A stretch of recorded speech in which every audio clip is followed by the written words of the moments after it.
మా తెలంగాణ గురించి ఇంకొకసారి తప్పుగా మాట్లాడితే ఒక్కొక్క దొంగన కొడుకు పండబెట్టి దొక్కుతామని కూడా ఉద్యమాలు నేను ఉస్మానియా సాక్షి చెప్తున్నా. నేను చాలా బాధతో మాట్లాడుతున్నా. అది మా సమాజం చూడాలి.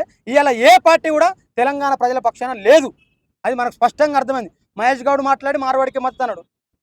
బండి సంజయ్ అయితే మొత్తం బీజేపీ వాళ్ళే, అసలు ఈ దేశమే వాళ్ళు నడిపిస్తున్నాడు, కాడికి తీసుకొచ్చిన ఆయన చెప్పు. వీళ్ళంతా అటువైపు కాబట్టి తెలంగాణ ప్రజలు ఒకసారి ఖచ్చితంగా మీరు ఆలోచన చేయాలి.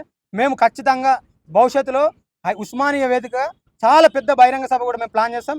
మార్వాడీలు మా సమాజానికి కించపరిస్తే 100కు 1000 రెట్లు కూడా తగిన మూల్యం చెల్లించుకోక తప్పదు. బరాబర్ చెప్తున్నాం.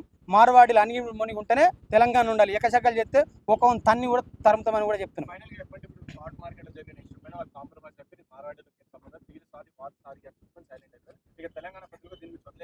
ఇప్పుడు ఇప్పుడు వాడు వీడు కొట్టుకుండా అయిపోయిందండి. వాడు హైదరాబాద్ గడ్డ మీద ఉండి తెలంగాణలో తాగుబోతులు అంటే తెలంగాణలో మొత్తం నేను కాదా, తెలంగాణ నువ్వు కాదా అంటే నీకు సీమురెత్తురు లేదా?